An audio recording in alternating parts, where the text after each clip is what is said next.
It's not time to panic just yet, Indiana fans. There's a no-brainer solution in the transfer portal for head coach Darian DeVries.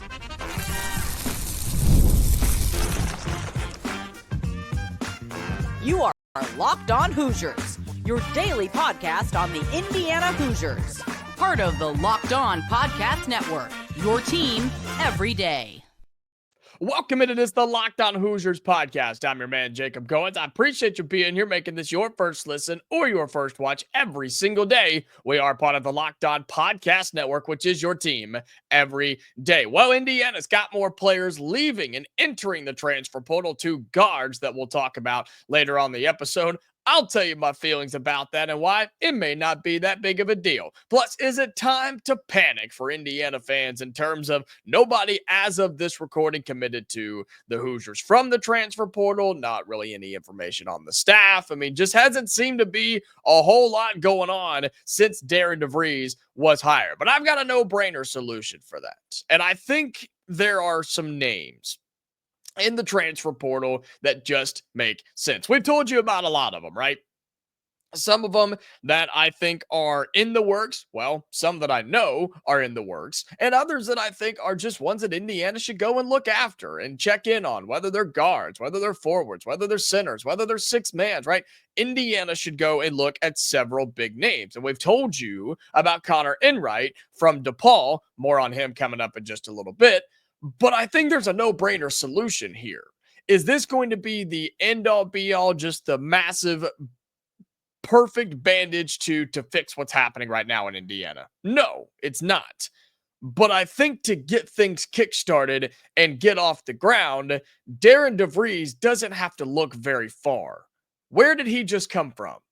He just left West Virginia, right? That's a tournament team, should have been a tournament team, I should say. It's a team that was good enough to get to the NCAA tournament. They were shafted by the NCAA tournament committee, just like Indiana was. They should have been there without injuries. They would have easily been in the NCAA tournament. And so now that their head coach has left, so are their players. And I think it makes perfect sense for Darian DeVries to go and get some of his former West Virginia players. I'm not saying all, and I don't want this to become a copy and paste from when a coach was at one school and he just brings them over to the next. Could work out, though. Heck, John Calipari in Arkansas seem to be doing just fine. They weren't winning tournament games in Lexington, and now they're in the Sweet 16 in Fayetteville. I'm just saying. But I think there are a couple of names that Indiana should go after. One that I've seen a lot of you Indiana fans talking about, and another one that I think has a really high ceiling. And we're going to start down low in the paint. We're going to start with a guy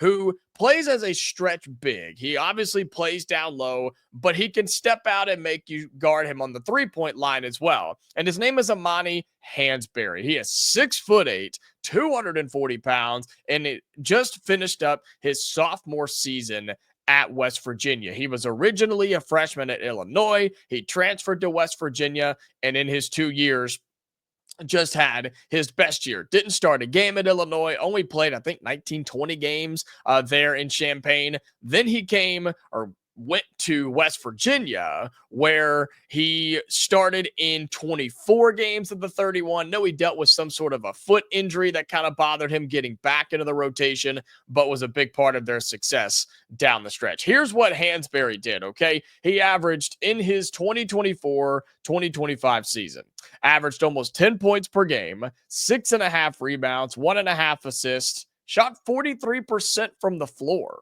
Not too bad for the big fella. Again, he plays a forward, can play center, normally plays that bigger four, right at 6'8", 240 pounds. He's from Maryland, so he's at least in the vicinity, right? He's up in the northern parts of the state. But yeah, he shot, again, 10 points per game, shoots it at 43% from the floor. I like this number as a big. He shot it at 75% from the free throw line. Heck, we had guards on this team last year at Indiana that couldn't shoot 75% from the free throw line, Trey Galloway. And so you bring in somebody like this who can rebound, who can get blocks. Okay, averaged a half a block a game, almost a steal per game. Only averaged 2 fouls per game, too. And I know that's a weird thing to look at, is how many fouls somebody averaged. But if you can defend without fouling, man, we saw officiating this year. It's atrocious. And they're calling more fouls. They're reviewing more things. Games are taking longer than they've ever taken. And it's because they're calling more fouls. And if you're a big at 6'8" that can hold your own down low and stay on the floor while doing so, that's a big plus. Watching some film on Hansberry, the growth from his freshman year to his sophomore year, because I looked at the very few highlights that he has at his time in Illinois as a freshman compared to what he did as a sophomore this past season, the growth was tremendous. And it's almost a confidence thing. I mean, he can handle the basketball. I told you he's a stretch big, which means, yes, he can play down low, but you have to respect him when he steps out. His 3-point percentage is not great. It's 29%. So nothing crazy, but nearly 30% tells me this, ladies and gentlemen. He can hit nearly 1 for every 3 that he takes. And stop me if you've heard me talk about this before. When you are a big in today's college basketball, you have to be able to shoot the 3 because that's what they demand from you in the NBA and international ball. Everybody has to be able to shoot a 3. And so for Hansberry, who shoots it at almost 30% as a big, you have to respect him just enough to bring out that bigger defender, which then, as I'm sure you know, opens up the entire floor. If they have just one big, he pulls out, boom, you've got backdoor cuts. Hansberry is good enough to dribble or drive around him, and then everything opens up from there. He can lay it in, he can dunk it, he can kick it out to the corner. The possibilities are endless when you pull that bigger defender out there. When you go 1 for 3 in a game, they have to respect you. And I think that's what Hansberry could do very well. Then there's the obvious, right? Then there's the obvious about Hansberry playing for DeVries. It just makes sense as long as there's a good relationship there, which I have not heard or seen anything that there is not, but maybe there is. I don't know. That is total speculation. I have no idea on that. I'm not going to act like I do. I just think that part of it makes perfect sense. You go get a big that Indiana clearly needs with Malik Renew leaving, Umar Ballo graduating, and things like Langdon Hatton not doing anything, obviously. You need big guys. You need forwards. You need centers. You need bigs down low. And I think Hansberry just kind of makes sense. Amani Hansberry from West Virginia. Again, he's a rising junior now, just finished his sophomore season at West Virginia. He is in the portal. I think it makes perfect sense. I think it's a no-brainer for Indiana to go after this guy. But I think there's another name that makes sense for Indiana, and we'll stay on this trend of trying to pull them from being a Mountaineer to being a Hoosier. We'll talk about a freshman guard from West Virginia that I think the Hoosiers should look at. Plus, is it time to panic? Maybe not yet. We'll talk about all that coming up next right here on the Locked On Hoosiers podcast. Today's episode of Locked On Hoosiers is brought to you by Monarch Money. Ever check your bank account and wonder, man, where'd all my money go? Between dining out, online shopping, and entertainment, it's easy to lose track. That's where Monarch Money comes in. Your personal CFO, giving you full visibility and control over your finances. Monarch Money isn't just a budgeting app. It's a complete financial command center. You can track all your accounts, investments, and spending in one place. So you stop just managing your money and start building wealth. It's the all-in-one convenience for me, which is why I think Monarch Money is the way to go. Instead of juggling multiple apps and having to sign in over here, sign in over there, bounce back and forth, and do all that, you can use Monarch to check your finances, track your spending, and even plan your long-term goals all in one place. Take control of your finances with Monarch Money. Use code LOCKEDONCollege at monarchmoney.com for 50% off your first year. That's monarchmoney.com, code LOCKEDONCollege for half off your first year. Welcome back into Locked On Hoosiers. Appreciate you being here again, making this your go-to spot for all things Indiana athletics. And appreciate you being here, man. We are growing like crazy. Yesterday's episode is going wild, so thank you so much for that. And if you are new here, or maybe you're a returning customer, and maybe you're an everydayer, whoever you are, however you find us, thank you so much for being here at Locked On Hoosiers. Just quickly, if you're listening on audio, Spotify, Amazon, Apple, however you do, make sure you're following us on there. alert. Have those notifications turned on. Leave us those 5-star reviews. Share it around with your family and friends. We want as many Indiana people here as possible. And if you're listening or watching on the YouTube side of things with the video version, like this video, hit that thumbs up, helps it get out there, more people can find it. Also, leave your comments down below, your thoughts on the transfer portal. Who should the Hoosiers go after? And are you panicking right now since nobody, as of this video, has committed yet? So are you panicking right now? Are you worried about what DeVries has done so far, or I guess hasn't done so far? Let me know in the YouTube comments down below, and then subscribe to the channel. We are way past 5,100 now and on our way to 5,200 subscribers. Folks, we just hit 5K like 2 days ago. So thank you so much for that. It's incredible to see the growth of this channel. Well, there seems to be some panic setting in right now for Indiana fans, and I think it's because not a whole lot has happened, right, since Darian DeVries got hired here. But I'm here to tell you today, don't panic yet, okay? Don't do it just yet, because it seems like not a lot has happened. But think about what he had to do when he got here. We're going to talk about the other portal player in just a few moments, but think about what DeVries had to do when he got hired. You, had to get here, do your introductory press conference, and then you've got to settle in and see, okay, what the heck do we have? What's going to happen? And let's be real, what do we want to keep? Those player meetings are just wrapping up, right?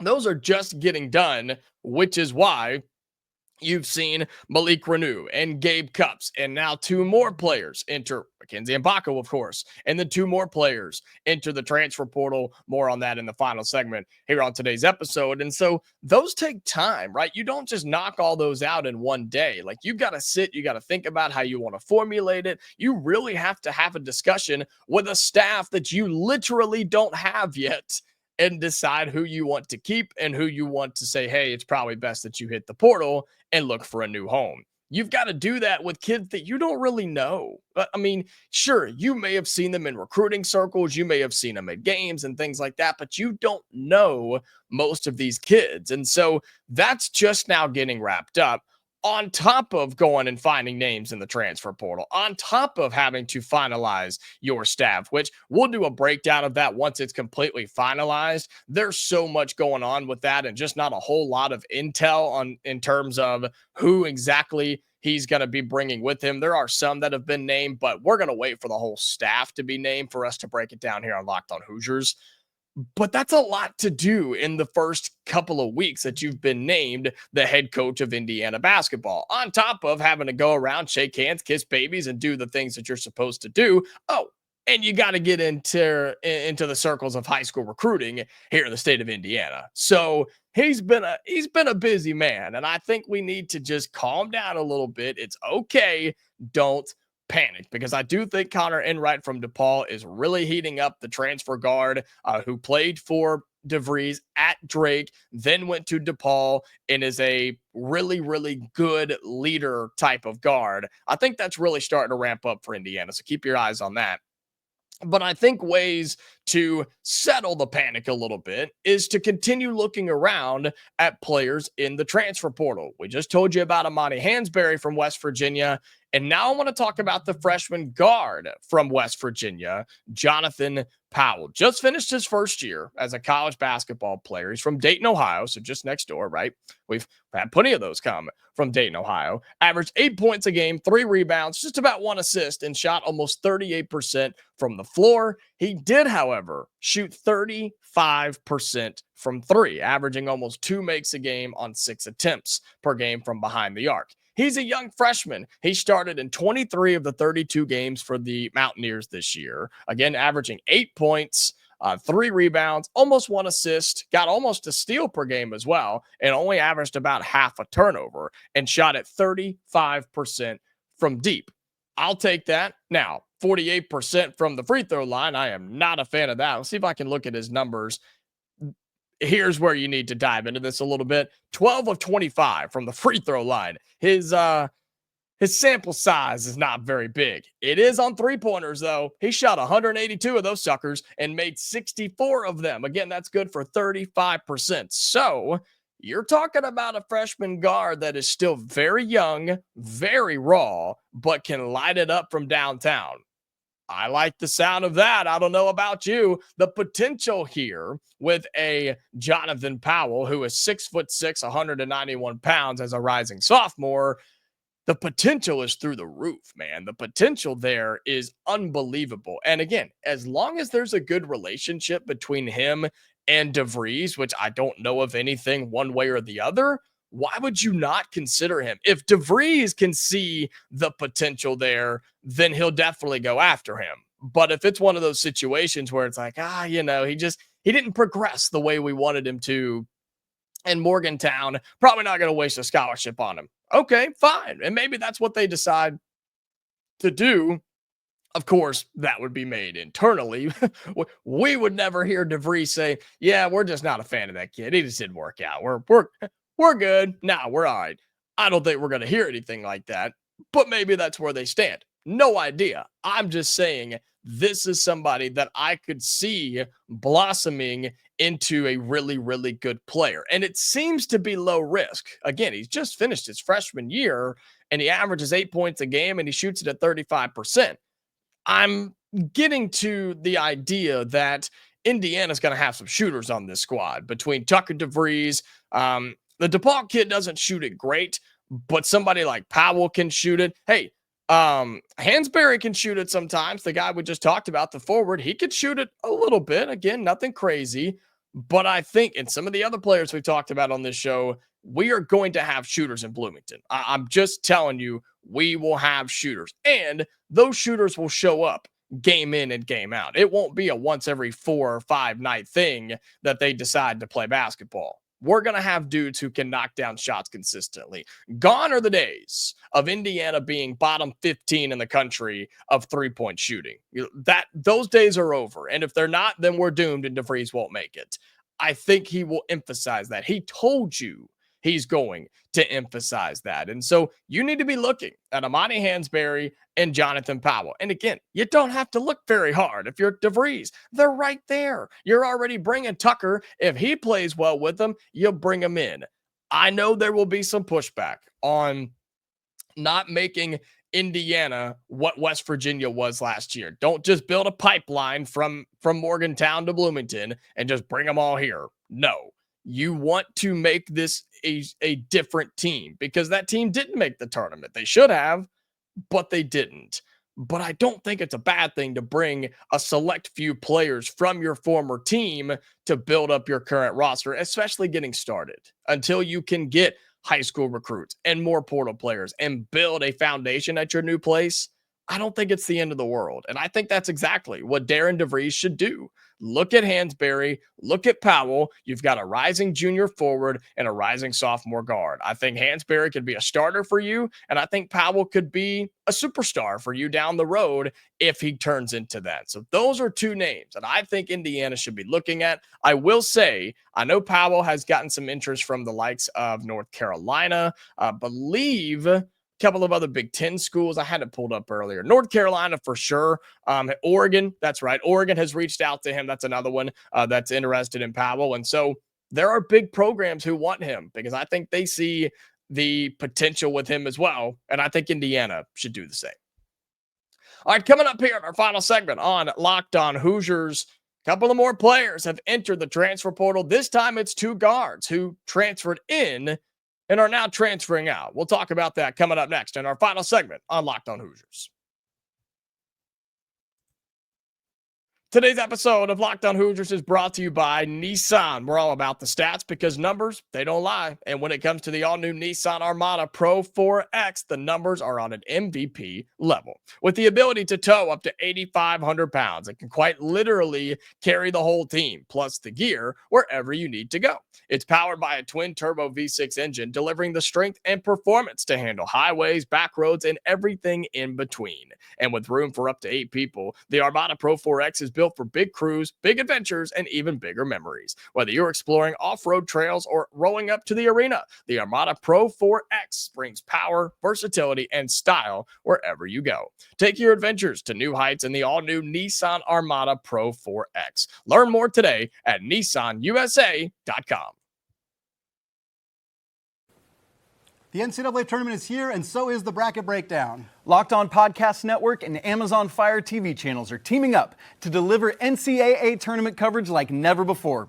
Watch studio shows featuring former players and Locked On's local experts as they guide you through every upset, buzzer beater, and bracket matchup. Stream it all for free on Amazon Fire TV channel. Search Bracket Breakdown to see it all for free. It's your team every day. So be sure you check out our bracket breakdown. I've told you about it all week. Those guys have done an incredible job, them and the entire team here at the Locked On Podcast Network. It's our bracket breakdown. If you got a Fire TV like I do, just search it, bracket breakdown, and you'll be able to check that out. Andy, Pat, and Isaac Shade from the Locked On College Basketball Podcast. So we're wrapping up with some more basketball content because, well, Indiana has lost a couple of more players to the transfer portal. And this seems to have assisted, I guess is the word I want to use there, in the panic that some Indiana fans are in. But most of you have understood why this is happening. It's almost like, call me crazy, it's almost like we just got rid of our head coach. We just hired a new coach, and the current players don't want to be here anymore. That's pretty normal, folks. It's a pretty normal thing when one head coach is leaving, fired, quitting, retiring, whatever word they want to use, and you hire another guy. Players leave, players transfer out for whatever reason, whether they want to, the coach wants them to, it's a mutual parting of ways, whatever the case may be. This is nothing crazy. And let's be real. Was this staff, and however it's built on the new staff for Indiana, were they really going to keep many players from this roster? I don't think so. They were not going to keep Malik Renew, who is gaining interest from Michigan, apparently, a Dusty May, a team still in the Sweet 16. Fine, I guess. If Michigan wants to take a shot on him, be my guess. Mackenzie Mpako is getting all sorts of love and interest in the transfer portal. Gabe Cupps, I'm sure a lot of you saw this, the Ohio kid, Mr. Ohio basketball, just committed to Ohio State. And man, good for him. I wish him nothing but the best. And maybe he balls out at Ohio State. We'll see how it goes there.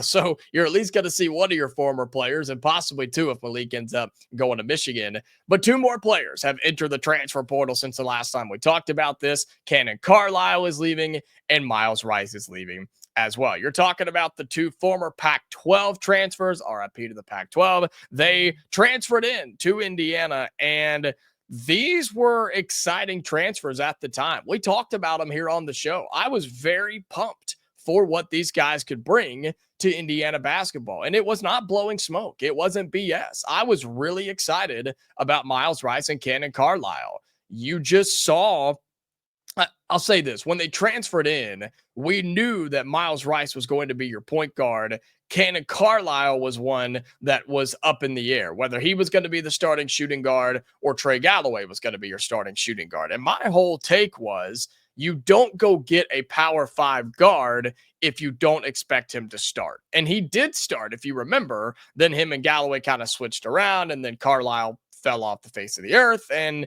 Trey Galloway couldn't keep up anyway, and it was just a disaster at the 2 spot this season. Miles Rice, on the other hand, he was your starting point guard, and there was no doubt about it. There was no secret. It was going to be that way from day one all the way through the end of the season.